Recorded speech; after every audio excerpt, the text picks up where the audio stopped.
Hi guys, Peter here, and just a really quick video today about design thinking in practice, because I've been getting out and talking to some really interesting innovation agencies, some really interesting people doing cool work in terms of design thinking, innovation, creativity, helping large companies be more innovative and creative, and then helping startups who are already doing kind of quirky and interesting things to move faster. So there's a lot of that type of work out there and a lot of really interesting things happening. But I've noticed that a lot of the buzz and the rhetoric and the kind of talk about that type of work tends to focus just on the fun kind of brainstorming, sprints, post-it notes, the kind of creativity, quote unquote, part of it. But design thinking was never intended to be just about that. And there's two parts to design thinking that I'm finding get left out of a lot of projects. And they're the two hardest parts, and they're probably also the two most important. So the first thing that gets left out a lot is that design thinking was always supposed to be about prototyping. So it was about building real world prototypes that you could test and use. And that's similar to the lean startup methodology of building minimum viable products, like something you can get out into the world and test. In the world of design thinking, it's about rapid prototyping, building things that can actually be used to measure and test and get feedback.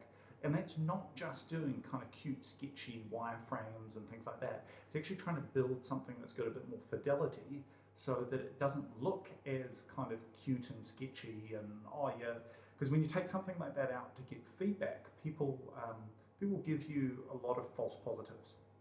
So I have this problem that I call the kind of fridge painting problem.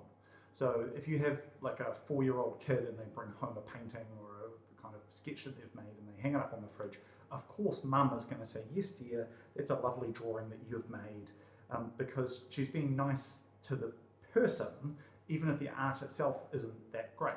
And so you have the same problem when you do user testing with sketches and wireframes, because if something's kind of sketchy and it looks handmade, then the person viewing it is going to know that it's a piece of creative work that you've come up with, and they're going to give you false positive feedback based on wanting to be polite and nice about your new idea.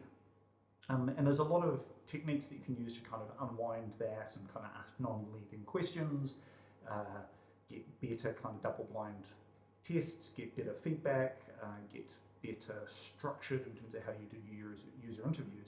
But actually the most important thing to do is just to make your prototypes higher fidelity.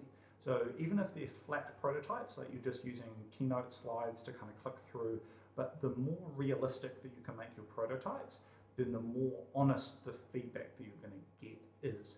Still within the constraint of making them very quickly and not shying away from making prototypes in the first place, because that's the thing that I see missing a lot from innovation projects, and that's just appalling.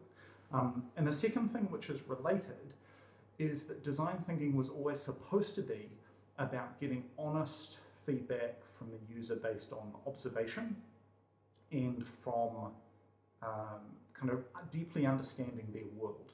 So user interviews, those sorts of things. It was never supposed to be just going out and asking the user questions. It was supposed to be about really getting into their world, observing the things that they do before they use your product, the things they do after, kind of understanding context and motivation, those slightly deeper things. So that means not just kind of running out onto the street to do quick kind of stopped interviews where you interrupt people and say, hey, can I get your feedback on this? Or what do you think of this idea? What do you think of this industry? That's a really good discipline to learn, and it's kind of high adrenaline. It's a really good way of getting exposed to design thinking. But to actually do a proper design thinking project, I think you have to go a bit deeper. So you need to actually go and spend time with end users. And so the good agencies that are doing good work in this space, one of the things that you could look for is how much of the time do they allocate in a project to go out and do proper user empathy research, both early on in terms of generating insights and understanding, but also in terms of validating and testing.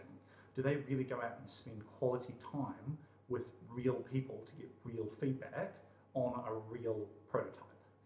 Because prototyping and user feedback are actually probably the core of design thinking, but they're the quickest thing for people to drop out when they're like, oh, we just want to do some brainstorming, or we want to do a creativity innovation sprint. And people would just jump to doing only the ideation work, or only the kind of fun kind of brainstorming kind of test, like sketches, wireframes, user journey mapping, those sorts of things.